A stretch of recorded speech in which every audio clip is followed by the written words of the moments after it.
నమస్తే, welcome to YTV. రాష్ట్ర వ్యాప్తంగా కేటీఆర్ అరెస్ట్ చేస్తారనే వార్తనైతే సంచలనం సృష్టిస్తుంది. దీని పరంగానైతే ఏదైతే బీఆర్ఎస్ రేవంత్ రెడ్డిపై అయితే మండిపడుతున్న పరిస్థితి. ఎందుకంటే కేటీఆర్ని అరెస్ట్ అనే అంశం తెర మీద పెట్టుకొని ఏదైతే 6 గ్యారెంటీలు కావచ్చు, ఇతర 420 హామీలు కావచ్చు డైవర్షన్ చేస్తున్నారని అయితే వారు అభిప్రాయపడుతున్నారు. ప్రస్తుతం మనతో పాటు ఓయూ జేసీ నేత రాజేష్ నాయక్ అయితే ఉన్నారు. మాట్లాడించే ప్రయత్నం చేద్దాం. చెప్పండి, కేటీఆర్కి సంబంధించి పదే అరెస్ట్ చేస్తారు. F1 ఫార్ములా 1 రేస్ సంబంధించి అందులో చాలా వరకు ఏదైతే అవినీతి జరిగిందని అయితే కాంగ్రెస్ నాయకులు ఆరోపిస్తున్నారు. మీరు ఎలాంటి సమాధానం ఇవ్వబోతున్నారు వాళ్ళకి?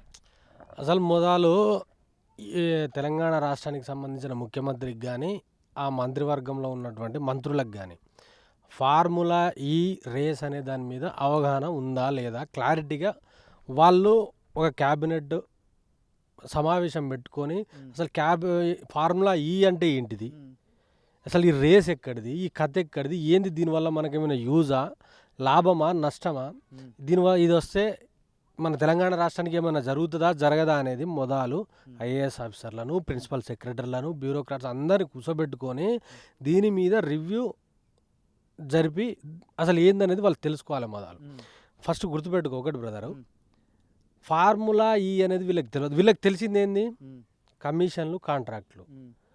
వీళ్ళకి తెలిసిందేంది ఏ భూమి ఎక్కడున్నది, ఎంఆర్ఓ ఆఫీస్లో రికార్డులు ఏమున్నాయి, ఎంఆర్ఓ ఆఫీస్లో ఉన్న రికార్డులను ఎట్లా తారుమారు చేయాలి, ఆ రేసులు తెలుసు తప్ప వీళ్ళకు ఈ ఫార్ములా ఈ రేసులు ఈ ఇట్లాంటివి ఏం తెలియదు. అసలు ఫార్ములా E1 రేస్ అనేది మన దేశంలో మొట్టమొదటిసారి మన తెలంగాణకే వచ్చింది. అలా దాన్ని నువ్వు గౌరవించు, దాన్ని నువ్వు ఆహ్వానించక నీకు సోయిలేక ఇలా కేటీఆర్ గారిని నిందిస్తా అనడము. బ్రదరు 2023 వీళ్ళు అగ్రిమెంట్ 2022లో అగ్రిమెంట్ చేసుకుంటే వాళ్ళు 2023లో కండక్ట్ చేసిళ్ళు. కండక్ట్ చేస్తే మన తెలంగాణ రాష్ట్రానికి దాదాపుగా ఇతరత్ర కారణాల వల్ల కానీ, హాస్పిటాలిటీ వల్ల కానీ, హోటల్స్ల వల్ల కానీ మనకు 750 కోట్ల వరకు మనకు రెవెన్యూ జనరేట్ అయింది. జస్ట్ 55 కోట్లు వాళ్ళు గ్రీన్ కో వాళ్ళు స్పాన్సర్ చేస్తే మన తెలంగాణ రాష్ట్రానికి లాభం వచ్చింది. దాన్ని నువ్వు హర్షించాలా వద్దా? నువ్వైతే ఒక రాష్ట్రానికి ముఖ్యమంత్రే కదా బయ్యనే, దాన్ని నువ్వు ఆహ్వానించాలి, హర్షించాలి. రేపటి సంబంధించి రాష్ట్రానికి ఒరిగేది ఏముందని కాంగ్రెస్ నాయకులు అంటున్నారు. అరే ఒక సర్వే చెప్పింది భయ్యా, ఒక ఇంటర్నేషనల్ సర్వే చెప్పింది. ఒక ఇంటర్నేషనల్ సర్వే ఏమని చెప్పింది, తెలంగాణ రాష్ట్రానికి F1 రేస్ వల్ల దాదాపుగా 750 కోట్ల రెవెన్యూ జనరేట్ జరిగింది. ఇప్పుడు F1 రేస్ అని అంటే ఏదో రేవంత్ రెడ్డి కొడుకో, కొండలరెడ్డి కొడుకో, తిరుపతి రెడ్డి కొడుకో వచ్చి చిన్న కార్లు తీసుకొచ్చి ఆడరు. F1 రేస్ అని అంటే ఒక BMW ఓడు వస్తాడు, ఆడి ఓడు వస్తాడు, మహేంద్ర ఓడు వస్తాడు, వాళ్ళకి సంబంధించిన ఈ కార్స్ అంటే కూడా ఆయనకు తెలియదు. దీనికి వానికి తెలిసింది ఏంది, ఒక్క రెవెన్యూ రికార్డులు తారుమారు చేయడమే రేవంత్ రెడ్డికి ఎరిగే. అదేవిధంగా ఎవరిని తొక్కాలా, ఎట్లా పైకి రావాలనేది తెలుసు తప్ప ఈ కార్ రేస్ అనేది తెలియదు. అంటే ఈ మొబిలిటీ కింద మన తెలంగాణ రాష్ట్రంలో ఎలక్ట్రిక్ వెహికల్స్ అనేది ఎంకరేజ్ చేస్తే ఇక్కడ పొల్యూషన్ తగ్గుతుంది. అదేవిధంగా మన దగ్గర దానివల్ల మనకు బాగా ఈ లాభాలు జరిగే అవకాశం ఉన్నదని చెప్పేసి కేటీఆర్ గారు స్వయంగా వాళ్ళని బతిలాడి, వాళ్ళని రిక్వెస్ట్ చేసి, వాళ్ళకి మేనేజ్ చేసి తీసుకొచ్చిన రేస్. 750 కోట్లు లాభాలు వస్తే రేవంత్ రెడ్డి కూడా దాన్ని మళ్ళీ పెడుతుండే కదా రేసింగ్. ఇప్పుడు సిగ్గు మానం శరం ఉండాలి ఈయనకి. ఎట్లా పెడుతుండే అని అంటే, నీకు ఇప్పుడు ఫలాని జర్నలిస్టు భరత్ దగ్గరికి పోయి భయ్యా ఇగో ఇది ఈ రేస్ ఏందని నిన్ను అడగాలి, లేకపోతే ఇంకోని కాడికి పోయి అడగాలి. అడిగితే తెలుస్తుంది నీకు. వీనికి ఈ రేస్ అనేది తెలియదు. పక్క కేటీఆర్ ఏడ దొరుకుతాడు, కేటీఆర్ని ఏడ జైల్లో నూకాలే అని చెప్పేసి పకడ్బందీ ప్లాన్ తోటి ఉన్నాడు ఈడు. కానీ ఈడే బొక్కబరలో పడ్డాడు కదా. ఇప్పుడు గ్రీన్ కో సంస్థ 55 కోట్లు పెట్టుబడి పెడితే వాళ్ళకి డబ్బులు లాభం రాలే.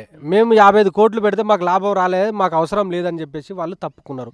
తప్పుకున్నప్పుడు యథావిధిగా 4 సంవత్సరాల అగ్రిమెంట్ జరుపుకున్నది తెలంగాణ గవర్నమెంట్. 1 సంవత్సరం కండక్ట్ చేసింది, మిగతా 3 సంవత్సరాలు కండక్ట్ చేయాలద్దా? చేయాలన్నప్పుడు ఏం చేయాలి? తెలంగాణ గవర్నమెంటే రేపు ఎవడో ఒకడు వస్తాడులే, స్పాన్సర్షిప్ ఎవడో ఒకటి దొరకబట్టుకుందో ఆ లోపు మనం 55 కోట్లు వాళ్ళకు ట్రాన్స్ఫర్ చేసి దీన్ని కంటిన్యూ చేద్దాం. కంటిన్యూ చేస్తే ఏమవుతుంది, మొన్న ఒక 10 దేశాల నుంచి మనకు ఇక్కడ క్రీడాకారులు వచ్చిళ్ళు, రేపటి 20 వస్తారు, 30 వస్తారు. హైదరాబాద్ బ్రాండ్ ఇమేజ్ పెరుగుతుందా తగ్గుతుందా? ఇప్పుడు సచిన్ టెండూల్కర్ లాంటి ఇంకెవడో ప్రపంచ దిగ్గజాలు అందరూ వచ్చి తెలంగాణలో ఏం జరుగుతుంది, హైదరాబాద్లో ఏం జరుగుతుందని చూసిరు భయ్. రేపటి రోజున 2వ, 3వ, 4వ జరిగినప్పుడు తెలంగాణ యొక్క బ్రాండ్ ఇమేజ్ పెరుగుతుందా, కేటీఆర్ బ్రాండ్ ఇమేజ్ పెరుగుతుందా? తెలంగాణ రాష్ట్రం హైదరాబాద్కు సంబంధించిన బ్రాండ్ ఇమేజే పెరుగుతుంది. పెట్టుబడులు పెడతారు. అరే భయ్ హైదరాబాద్కు పోతే మంచిగా హాస్పిటాలిటీ ఉన్నది, హైదరాబాద్కు పోతే సర్వ సౌకర్యాలు మనకు దొరుకుతాయి, ఆడ మన పెట్టుబడులు ఒక 500 కోట్లు ఇన్వెస్ట్ చేద్దాము, ఆడ ఇన్వెస్ట్ చేస్తే మనకు కలిసి వస్తుంది అని చెప్పేసి వాళ్ళు ఇన్వెస్ట్ చేయడం వల్ల ఇక్కడ ఉన్న పొరాలకు ఉద్యోగాలు దొరుకుతాయి. కాంగ్రెస్ ప్రభుత్వం అధికారంలోకి వచ్చినాక కూడా దానికి F1 ఫార్ములాకు సంబంధించి అధికార ప్రతినిధి కూడా సీఎం నచ్చి స్వయానంగా ఆయన కలిసి మేము మళ్ళీ పెడతామన్నా కూడా ఆయన నిర్లక్ష్యం వ్యవహరించిండని కూడా అధికారులు చెప్తున్న పరిస్థితి. అదే భయ్య, ఇప్పుడు వీళ్ళకి కావాల్సింది మూసి ప్రక్షాళన అని కావాలి. ఇప్పుడు F1 రేస్ అనేది పెడితే వీనికి డబ్బులు రావు భయ్. ఇప్పుడు డబ్బులు బాజాప్తగా తెలంగాణ రాష్ట్రానికి జిఎస్టీ రూపంలో ట్యాక్స్ల రూపంలో వచ్చేస్తాయి ఇండైరెక్ట్గా డైరెక్ట్గా. కానీ రేవంత్ రెడ్డికి రావు కదా. ఇప్పుడు అది ఇంటర్నేషనల్ కంపెనీ. F1 ఫార్ములా ఈ అనేది ఇంటర్నేషనల్ కంపెనీ. అది మన తెలంగాణలో పెట్టకపోతే ఇంకొక ఆడ పెడుతుంది.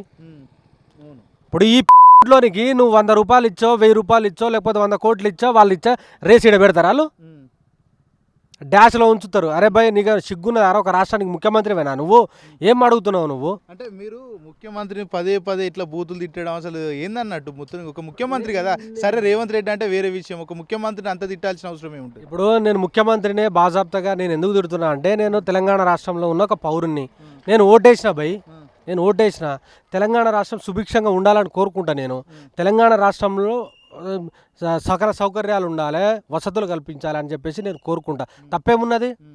ఇప్పుడు పొద్దున లేస్తే గత ప్రభుత్వం బాగలేదని చెప్పేసి గత ప్రభుత్వము బాగలేదని చెప్పేసి ఇవాళ బీఆర్ఎస్ పార్టీని ఓడగొట్టి కాంగ్రెస్ పార్టీకి గెలిపించారు. నువ్వు ముఖ్యమంత్రి అయినావు, నువ్వు చేస్తుంది ఏంది? పొద్దున్న లేస్తే కేసీఆర్ని కేటీఆర్ని తిట్టి డైవర్ట్ చేయడం కాదు. పొద్దున్న లేస్తే కేసీఆర్ కేటీఆర్ని నువ్వు డైవర్ట్. రెడ్డి కూడా ప్రతిపక్ష నేతలను తిడుతున్నారంటారా? 100%. నీకు ఒక సందర్భం చెప్తా.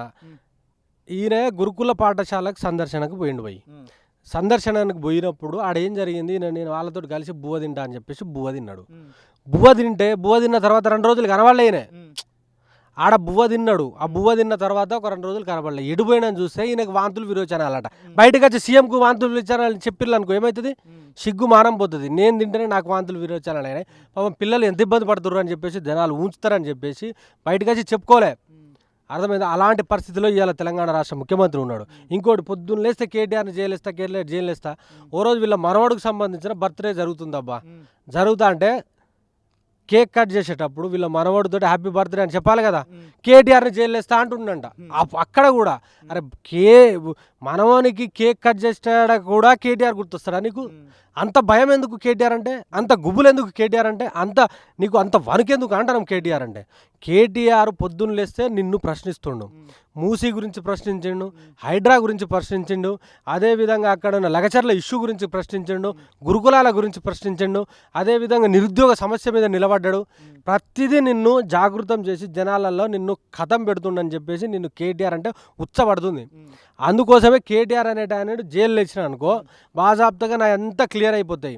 నా అల్లుడు దోచుకోవచ్చు, నా అన్నదమ్ములు దోచుకోవచ్చు, నా బామ్మర్దులు దోచుకోవచ్చు, అందరు దోచుకోవచ్చు, ఎవ్వడు కూడా అడగడు. కాబట్టి కేటీఆర్ని జైలు వేయాలని చెప్పేసి వీళ్ళ యొక్క కుట్ర కుతంత్రం. అంటే ఫస్ట్ కాళేశ్వరం స్కామ్ అన్నాడు, జైలు వేస్తా అన్నాడు. తర్వాత ఏది టెలిఫోన్ ట్యాపింగ్ దాంట్లో జైలు వేస్తా అన్నాడు.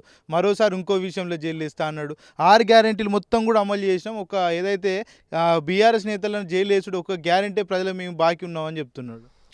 ఇప్పుడు ఆయన జైలు వేయాలనుకుంటే తెలంగాణ రాష్ట్రానికి ముఖ్యమంత్రి రేవంత్ రెడ్డి, హోంమంత్రి రేవంత్ రెడ్డి, విద్యాశాఖ మంత్రి Revanth Reddy, social welfare department ఆయన దగ్గరనే, పురపాలక శాఖ ఆయన దగ్గరనే, ఎవ్రీథింగ్ మంత్రులు మొత్తం ఆయన దగ్గరనే ఉన్నాయి. ఇప్పుడు జైలు వేయాలనుకుంటే వేయచ్చు కదా. ఇప్పుడు కేటీఆర్ని జైలు వేయడం కోసము బీజేపీ దగ్గరికి పోయి ఢిల్లీలో మసాజులు చేసి వాళ్ళకి హెడ్ మసాజులు చేసి అక్కడి నుంచి వెళ్ళి గవర్నర్ గారి దగ్గర నుంచి వెళ్ళి అఫీషియల్గా నోటీస్ తీసుకొచ్చాడు, కేటీఆర్ గారిని విచారించండి భయ్ అని చెప్పేసి. నువ్వు అలాంటప్పుడు వేయాలా వద్దా? మరి ఏమైంది? కోర్టు మొట్టికాయలేసింది. ఈ భయ్ కేటీఆర్ గారిని ఇప్పటి వరకు మీరు 31వ తారీఖు వరకు అరెస్ట్ చేయొద్దని చెప్పేసి అఫీషియల్గా చెప్పారు. కేటీఆర్ని జైలు వస్తే నీకేమవుతుంది? తెలంగాణ అభివృద్ధి జరుగుతుందా? కేటీఆర్ని జైలు వేస్తే మాకు ఉద్యోగాలు వస్తాయా? కేటీఆర్ని జైలు వేస్తే నువ్వు ఇచ్చిన 6 గ్యారెంటీలు అమలు అవుతాయా? కేటీఆర్ని జైలు వేస్తే 420 హామీలు అమలు అవుతాయా? అవుతాయని చెప్పు, బాజాప్తగా మేమే జైలుకు పంపిస్తాం. ఇప్పుడు మీరు ప్రశ్నిస్తున్నారు ఏది 6 గ్యారెంటీలు కావచ్చు, 420 హామీలు కావచ్చు, మూసీ కావచ్చు, హైడ్రా కావచ్చు, ప్రతి ఒక్క అంశంలో బీఆర్ఎస్ పార్టీ ఖచ్చితంగా ప్రభుత్వాన్ని ప్రశ్నిస్తుంది, నో డౌట్ దాంట్లో. కానీ బీజేపీ పార్టీ కూడా అక్కడ ప్రశ్నిస్తుంది. వాళ్ళని ఎందుకు అరెస్ట్ చేస్తామంటలేరు? మిమ్మల్ని అరెస్ట్ చేయడం ఎందుకు ఎజెండా పెట్టుకుంటున్నారు? ఇప్పుడు బీజేపీ పార్టీ కాంగ్రెస్ పార్టీ వాళ్ళిద్దరు ఫ్రెండ్స్ బై. రేవంత్ రెడ్డి మోడీ వాళ్ళిద్దరు బడే బాయ్ చోటే బాయ్. వాళ్ళిద్దరు స్వయాన ఇక్కడ గల్లీలేమో లొల్లి, ఢిల్లీలేమో ములాఖతు తప్ప వాళ్ళది ఏముండదు. రేపటి రోజున ప్రజల పక్షాన నిలబడి ప్రజల పక్షాన కొట్లాడేది బీఆర్ఎస్ పార్టీ. బీజేపీ పార్టీ ఏడ గ్రౌండ్లో లేదు. ఎవరికి సమస్యల మీద గురుకులాలల్లో దాదాపుగా 52 మంది పోరగాళ్ళు విష ఆహారం తిని చచ్చిపోయిర్రు. ఎవడైనా అడిగిండా బీజేపీ పార్టీకి? 48 మంది, దాదాపు 48 మంది, 700 మంది విషాహారంతో అస్వస్థతకు గురయ్యారు. 45 మంది చచ్చిపోయారు. ఆ విషయంలో రేవంత్ రెడ్డిని జైలుకు పంపాలనా వద్దా? దానికి మంత్రి ఎవరు? విద్యాశాఖ మంత్రి ఎవరు? రేవంత్ రెడ్డి. సంక్షేమ శాఖ కూడా ఆయనకు సంబంధించిన సంక్షేమ శాఖ కూడా ఆయన దగ్గరనే ఉన్నది. మరి దానికి కారకులు ఎవరు? ఈయనే స్వయాన టీచర్స్ డే రోజు ఒకరోజు మన ఎల్బీ స్టేడియంలో వేలాది మంది పిల్లల్ని కూర్చోబెట్టుకొని ఇప్పటి నుంచే ఇలాంటి సంఘటనలు జరిగితే దానికి కారకులైన వాళ్ళని నేను బాజాప్తగా జైలుకు పంపుతా అని చెప్పేసి స్టేట్మెంట్లు ఇచ్చిండు. ఎవ్రీథింగ్ ఉన్నాయి, రికార్డులే ఉన్నాయి కదా. మరి దానికి కారకులైనటువంటి 48 మంది ఇప్పటికీ చచ్చిపోతే ఏ ఒక్కడైనా జైలుకు పోయిండా? ఈ విషయాన్ని మొత్తం అసెంబ్లీలో మాట్లాడతారు కావచ్చు అనే ఉద్దేశంలో భాగంగానే సెన్సిటివ్ ఇష్యూ అయినటువంటి అల్లు అర్జున్ పట్టుకొచ్చినావు. అల్లు అర్జున్కి దీనికి ఏమైనా సంబంధం ఉన్నదా? అరే అల్లు అర్జున్ సినిమా పుష్ప, ఆ పుష్ప సినిమా గురించి నువ్వు అసెంబ్లీలో 1.5-2 గంటలు చర్చించేంత సమయం ఉన్నది. నా ఎస్సీ ఎస్టీ బీసీ విద్యార్థులు చచ్చిపోతుళ్ళు, బడుగు బలహీన వర్గాలకు సంబంధించిన వాళ్ళు విషాహారం తిని చచ్చిపోతుళ్ళు. దాని గురించి మాట్లాడవాను? దాని గురించి అసెంబ్లీలో మాట్లాడే సమయం లేదా నీకు? అసలు ఏమనుకుంటారు? తెలంగాణ రాష్ట్రంలో ఇవాళ విద్యా వ్యవస్థ ఉందా? సంక్షేమము జరుగుతుందా? అసలు ఏ పరిస్థితిలో మనం ఉన్నాము? ఇదంతా డైవర్ట్ చేయడం కోసం ఇవాళ అల్లు అర్జున్ జైల్లో పంపిండు. అదేవిధంగా రేపటి రోజున ఇంకో 6 నెలలు దీన్ని పొడిగించాలని అంటే కేటీఆర్ని జైలు వేయాలని చూస్తాడు. కేటీఆర్ని జైలు వేస్తే సాధ్యమవుతుంది అది? కేటీఆర్ అనేటోడు 100-200% ఆయన ప్రజానాయకుడు.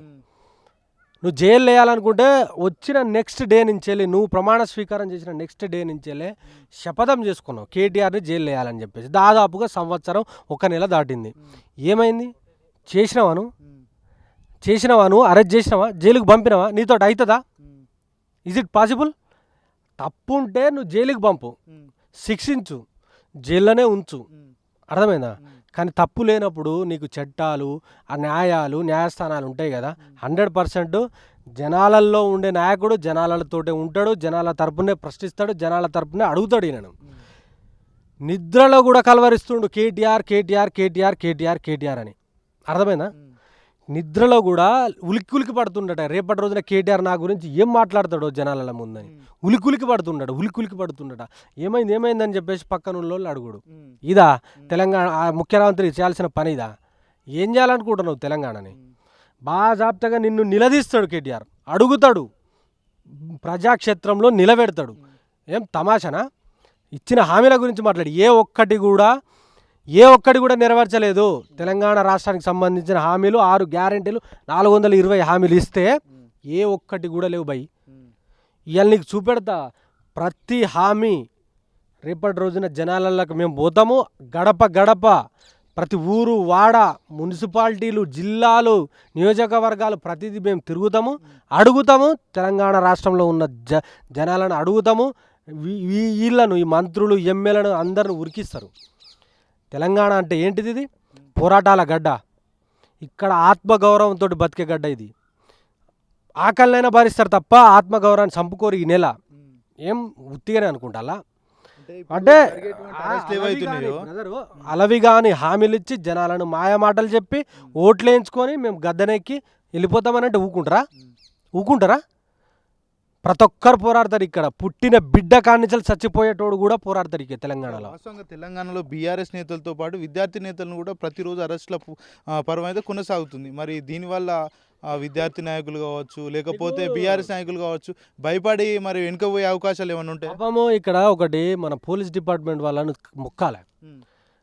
వాళ్ళు సార్ ఇది వద్దు సార్, ఇది చెయ్యకరు సార్, వద్దు సార్, మనకి వ్యతిరేకత వస్తుంది సార్, వీళ్ళని తీసుకుపోయి మీరేమో జైలు ఏమంటుర్రు, ఆడికి పోతే జడ్జి మమ్మల్ని తిడుతుండు, ఇది ఎక్కడ పరిస్థితి సార్, వద్దు సార్, వేయకండి సార్, ఈ సెక్షన్లు వర్తిస్తలేవు సార్, వీళ్ళని జైల్లో వేయలేము సార్ మనము అని అంటే కూడా ఎట్లెట్లేవు నువ్వు తమాషనా, నువ్వు ఎవరి కింద పని చేస్తున్నావు బై, బీఆర్ఎస్ వాళ్ళ కింద పని చేస్తావు, నా కింద పని చేస్తున్నావు నువ్వు, బరాబర్ నేను చెప్పినట్టు నువ్వు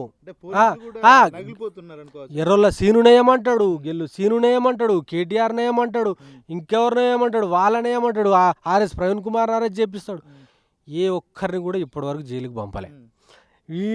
వాళ్ళు తప్పు చేస్తే, నేరం చేస్తే రుజువు అయితే జైలుకు పంపుతారు వాళ్ళు. ఏం జడ్జీలు ఏమైనా ఇదా? వాళ్లకు న్యాయాలు చట్టాలు ప్రతిదీ తెలుసు కదా. 100% ఆడికి పోయినాక ఈ ఎస్ఎల్సీఎలని తిరుగుతుర్రు. ఏ బాబు మా కోర్టు టైంని ఎందుకు వేస్ట్ చేస్తుర్రా మీరు? ఏం తమాషానా? పొద్దున్న లేసి ఏమైనా మీకేమైనా ఇదా? మీరు పొలిటికల్గా చేయాలనుకుంటే మీ యొక్క డ్రెస్ ఇప్పి కాంగ్రెస్ పార్టీ కార్యకర్తగా పని చేయరని చెప్పేసి చెప్తున్నారు జడ్జీలు. అర్థమైందా నీకు? కానీ పోలీసులు కూడా నలిగిపోతున్నారు అనుకోవచ్చా? వాళ్ళు ఏం చేస్తారో ఏం చేయలేని పరిస్థితిలో ఉన్నారన్న. వాళ్ళు ఏం చేయలేని పరిస్థితిలో ఉన్నారు. ఏం చేస్తారు చెప్పు? హైకమాండ్ హోంమంత్రి వీడు, కాంగ్రెస్ పార్టీకి సంబంధించిన ముఖ్యమంత్రి వీడు ఆదేశిస్తే వాళ్ళు పని చేయాలి కదా. పని చేయలేదనుకో ఎక్కడ లూప్ లైన్లు వేస్తాడో, అడవిలో పడేస్తాడో, డ్యూటీ ఎక్కడ వేస్తాడో తెలియదు అని చెప్పేసి ఆయన చెప్పినట్టు పని చేస్తారు. పని చేస్తే ఏం జరుగుతుంది? పాప ఆడికి పోతే వాళ్ళతోటి చివాట్లు, ఈడుంటే ఈయనతోటి చివాట్లు, మధ్యలో వాళ్ళకి మధ్యలో నలిగిపోతున్నారు వీళ్ళు పాపం పోలీస్ డిపార్ట్మెంట్ వాళ్ళు. అన్న మీ యొక్క శ్రమ చాలా వర్ణనాతీతంగా ఉన్నదన్న. దయచేసి చెప్తున్న పోలీస్ డిపార్ట్మెంట్ వాళ్ళు చాలా మంచిగా పనిచేయండి. మీరు జనాల కోసం పనిచేయండి, జనాల కోసం నిలబడండి, జనాల కోసం ఉండండి తప్ప ఎవరి కోసం అధికారంలో ఉన్నటువంటి వాళ్ళ కోసం మీరు చేయాల్సిన అవసరం లేదు. ఎందుకనంటే వాళ్ళు ఇంటర్ 10th ఫెయిల్ అయిన బాపత్గాళ్ళు, మీరు డిగ్రీలు పీజీలు చేసి కాంపిటేటివ్ ఎగ్జామ్లో పాస్ అయ్యి నెంబర్ 1 ర్యాంకులస్ తోటి ఇలా మీరు ఈ పోలీస్ డిపార్ట్మెంట్లో ఐపీఎస్ ఆఫీసర్లు, డీసీపీలు, ఏసీపీలు, సీఏలు, ఎస్ఐలుగా ఉన్నారు. వాళ్ళు చెప్తే మీరు వినకండి, చట్టాలనే ఫాలో కండి, దయచేసి చట్టాలనే ఫాలో కండి, మీరు జనాల తరపున ఉండండి. అది తప్పు కేటీఆర్ చేసినా కేటీఆర్ని జైలు వేయండి, ఆ తప్పు రాజేష్ చేసినా రాజేష్ని జైలు వేయండి. ఎవ్వరు తప్పు చేసినా మీరు ఇడిచిపెట్టద్దు.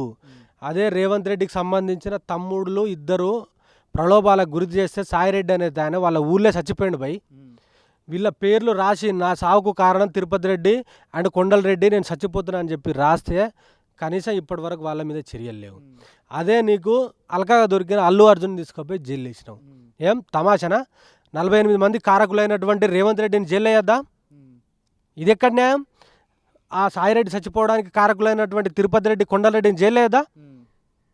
అదేవిధంగా నిన్నటికి మొన్న రేవంత్ రెడ్డి ఒక మీటింగ్లో ఫ్లెక్సీ చింపుతూ ఉంటే కరెంట్ షాక్ తోటి చచ్చిపోయారు, దానికి కారకులు ఎవరు? వాళ్ళని జైలుకి పంపొద్దా? అంటే మీకొక న్యాయము, మాకొక న్యాయమా? ఇదెక్కడి కథ? మీరు చేసే సంసారాలు బంద్ చేస్తే వ్యభిచారాలా?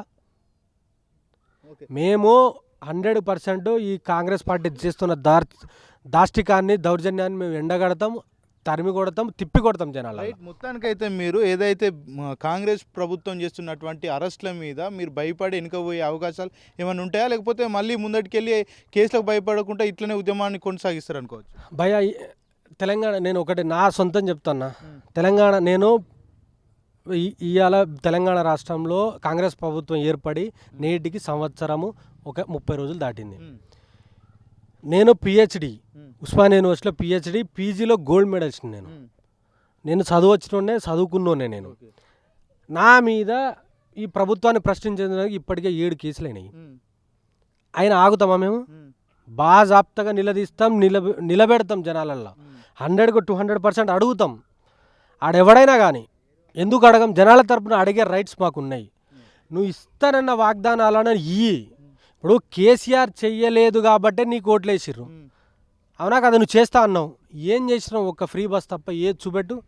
ఇదే నీ కెమెరా, ఇదే నీ మైక్ పట్టుకొని మనం ఊళ్ళల్లో తిరుగుదాం, ఇదే కొడంగల్కి పోదాం, వీళ్ళ కాన్స్టిట్యూన్సీకి పోదాం, వీళ్ళ ఊరికి పోదాం, అడుగుదాం. ఎక్కడైనా ఎవ్వరింట్లోనైనా సంక్షేమ పథకాలు వీళ్ళు ఇచ్చిన హామీలు నెరవేరినాయని ఒక్కరినైనా చూపెట్టమను. ఇదే రేవంత్ రెడ్డికి నా యొక్క పిహెచ్డి రిజైన్ చేసి నేను ఈయనకు డ్రైవర్ పని చేస్తా, కారు దూడ్చుకుంటే డ్రైవర్ పని చేస్తా. నేను బాజాప్తగా నేను సవాల్ ఇస్తున్నా. ఒక కామన్ మ్యాన్, ఒక విద్యార్థిగా నేను సవాల్ ఇస్తున్నా. అర్థమైందా? ఎక్కడ కూడా లేవు అన్న, ఏడ కూడా లేవు. ఏ ఒక్క వర్గము డ్రైవర్ల ఆత్మహత్యలు అవుతున్నాయన్న, రైతుల ఆత్మహత్యలు అవుతున్నాయన్న, నిన్నటికి మొన్న అశోక్ నగర్లో నిరుద్యోగులు ఆత్మహత్యలు చేసుకుంటున్నారన్న. ఇంకా ఏ వర్గం సంతోషంగా ఉంది చెప్పు నాకు? ఏ ఒక్క వర్గం సంతోషంగా లేదు. మొత్తానికైతే మొన్న జరిగినటువంటి నిరుద్యోగ కృతజ్ఞత సభ కూడా ఉస్మానియా వేదికగా పెట్టిన సందర్భం ఉంది. దాని మీద మీరు ఎలాంటి సమాధానం చెప్పబోతున్నారు? ఎందుకంటే నిరుద్యోగులు చాలా వరకు మాకు ఉద్యోగాలు రావట్లేదని ఆత్మహత్యలు చేసుకుంటున్నారు. మరోపక్క ధర్నాలు రాసోరోగులు కూడా జరిగిన సందర్భాలు దాని మీద ఒకటే చెప్పదలుచుకున్నా. ఏంది అని అంటే, సరే నిరుద్యోగ కృతజ్ఞత సభ అని పెట్టిళ్ళు, 50,000 ఉద్యోగాలు ఇచ్చినామని చెప్పేసి పేద పోస్టులు వేసి పెట్టిళ్ళు భయ్. దాంట్లో రేవంత్ రెడ్డి గవర్నమెంట్ ఇచ్చిన ఎన్ని? ఆ గాడిదలు ఆ స్టేజ్ మీదకి వచ్చి కూడా చెప్పిల్లా ఏ సెక్టార్లో మేము ఎన్ని ఉద్యోగాలు ఇచ్చినామని చెప్పిర్రా? ఆడికొచ్చి కేసీఆర్ని తిట్టిరు తప్ప మేము ఈ నోటిఫికేషన్ ఇచ్చి ఈ ఎగ్జామ్ కండక్ట్ చేసి మేము ఈ ఉత్తర్వులు వీళ్ళు పాస్ అయ్యారు, వీళ్ళకి మేము జాబ్కి సంబంధించిన సర్టిఫికేట్ ఇస్తున్నామని ఏ ఒక్కడైనా చెప్పిండా? సిగ్గు శరమైన ఉన్నదా వీళ్ళకు? ఇదే ఉస్మానియా యూనివర్సిటీకి సంబంధించిన కాంగ్రెస్లో 5 గ్రూపులు, 5గురు ఒక్కొక్క రోజు వీళ్ళు సభలు పెట్టుకున్నారు. ప్రతిదీ అట్టర్ ఫ్లాప్ అయినాయి. విద్యార్థులు లేక బస్తీల నుంచి డబ్బులు ఇచ్చి 500 రూపాయలు మనిషికి 500 రూపాయలు ఇచ్చి లారీలల్లా డీసీఎంలల్లా తీసుకొని ఇవాళ సభ నువ్వు నడుపుకొని వెళ్ళిపోయినావు. దేనికోసం సభ పెట్టిళ్ళు? నిరుద్యోగుల కోసం సభ పెట్టలే వీళ్ళు, రాజకీయ నిరుద్యోగులు వీళ్ళు. మేము ఎప్పుడైనా బీఆర్ఎస్ పార్టీ ఇలాంటి సభలు ఎక్కడ పెట్టలే. వీళ్ళకు నామినేటెడ్ అంటారా మీరు? ఒకటే ఇప్పుడు నేను నామినేటెడ్ పదవులు వీళ్ళకు మాకు రావాలని చెప్పేసి వీళ్ళకు పోటాపోటీగా ఒకడు కాకపోతే ఇంకోటి 5 గ్రూపులు అయ్యి నాకు కావాలని చెప్పేసి వీళ్ళు పెట్టిన సభ అది. వీళ్ళకు నామినేటెడ్ పదవులు ఇచ్చేంత సోయి ఆ ప్రభుత్వానికి లేదు, ఆ ప్రభుత్వ పెద్దలకు లేదు. కేసీఆర్ గారు గవర్నమెంట్లో దాదాపుగా 20కి 30కి పైగా కార్పొరేషన్ చైర్మన్లు ఇదే ఉస్మానియా యూనివర్సిటీ విద్యార్థి నాయకులకు ఇచ్చిండు. హాస్టల్లో చదువుకున్నోనికి పార్లమెంటుకు పంపిండు, ఎమ్మెల్యేలను చేసిండు, విప్పులను చేసిండు, జిల్లా పార్టీ ప్రెసిడెంట్లను చేసిండు, జడ్పీ చైర్పర్సన్లను చేసిండు, జడ్పీటీసీలను చేసిండు, వేలాది మంది కార్యకర్తలను తయారు చేసి వేలాది మంది లీడర్లను తయారు చేసిండు. ఈ గాడిదలకు సిగ్గు శరం లేక ఇవాళ ఉస్మానియా యూనివర్సిటీలో నిరుద్యోగ సభ అని పెట్టి తమాషా చేశాడు. మేము పెడుతున్నాం, మేము రాజకీయ నిరుద్యోగిని, నాకొక అవకాశం ఇవ్వండి కార్పొరేషన్. అరే భయ్, మీకు చిత్తశుద్ధి లేదు, మీకు పదవులు రావాలని మేము కోరుకుంటున్నాం, కానీ ఇట్లాంటి లాలూచి కథలు చేయకుర్రి. మీరు బాజాప్తగా నిలదీయండి, ప్రభుత్వంలో ఉన్నటువంటి రేవంత్ రెడ్డి గారిని నిలదీసి అడగండి. మీకు ఆ హక్కు ఉన్నది, మీకు ఆ రైట్ ఉన్నది. మీరు ఊరు వాడవాడ తిరిగిర్రు, ఓట్లు అడిగిర్రు. ఇలా గవర్నమెంట్ రావడానికి మీరు కూడా ప్రధాన కారకులు. మీకు కాకపోతే ఇంకెవరికి ఇస్తాడు? ఒకే ఒక సామాజిక వర్గానికే ఆయన పదవులు ఇస్తున్నాడు. భయ్యా, ఇవాళ ప్రభుత్వంలో ప్రధాన సలహాదారులుగా ఆంధ్రప్రదేశ్ రాష్ట్రానికి సంబంధించిన 7గురు ఐఏఎస్ ఆఫీసర్లు ఉన్నారు. ఆంధ్రప్రదేశ్కి సంబంధించిన వాళ్ళని ఈయన రిక్రూట్ చేసుకుంటుండు, కాంగ్రెస్కు వ్యతిరేకంగా ఉన్న వాళ్ళని రిక్రూట్ చేసుకుంటుండు, బీజేపీకి సంబంధించిన వాళ్ళని రిక్రూట్ చేసుకుంటుండు. సిగ్గు తెచ్చుకోండి, సోయి తెచ్చుకోండి అన్న. నేను అనేది వాళ్ళను, కాంగ్రెస్ పార్టీ నాయకులను మేము అంటున్నాం. మీరు అడగాల్సింది మమ్మల్ని, బీఆర్ఎస్ పార్టీకి సంబంధించిన వాళ్ళని కాదు. పొద్దున్న లేస్తే ఆ గాంధీ భవన్లకు బొర్రి వాళ్ళని అడుగుర్రి, మాకెందుకు ఇయ్యర్రా భయ్? కేసీఆర్ అనేటోడు దాదాపుగా 10 మందిని ఎమ్మెల్యేలను చేసిండ్రా, 100 మంది కార్పొరేషన్ చైర్మన్లను చేసిండు, మీరెందుకు చేయరని చెప్పేసి అడుగుర్రి సిగ్గుచరం ఉంటే. గాది శాతగాక ఈడ మైకు పట్టుకొని కేసీఆర్ని కేటీఆర్ని తీస్తే కేటీఆర్ ఏమైనా నీకు నామినేటెడ్ పదవి ఇస్తాడా? ఇప్పుడు కేటీఆర్ ఏమైనా గవర్నమెంట్లో ఉన్నాడే? ఏమైనా తలకాయ ఉన్నాడు, మెడ మీద తలకాయ ఉన్నాడు చేసే పనులేనాయి? ఏం చేస్తుర్రో ఏమో వాళ్ళకి అర్థం కాని పరిస్థితి. ఇవాళ తెలంగాణ రాష్ట్రంలో ఉన్న గవర్నమెంట్ ఉత్తదే. గవర్నమెంటు రన్ చేసేది అమరావతికి సంబంధించిన వాళ్ళు. మొత్తం డైరెక్షన్ టు మన చంద్రబాబు నాయుడు డైరెక్షన్ చేస్తే మనోడు ఫాలో అవుతున్నాడు. కాబట్టి ఇక్కడ పదవులు కాంగ్రెస్ పార్టీకి సంబంధించిన నికార్స్ అయిన నాయకులకు వచ్చే అవకాశాలు లేవు. టీడీపీ బ్యాక్గ్రౌండ్లో ఉన్న వాళ్ళకే వస్తున్నాయి, వాళ్ళకే వస్తాయి.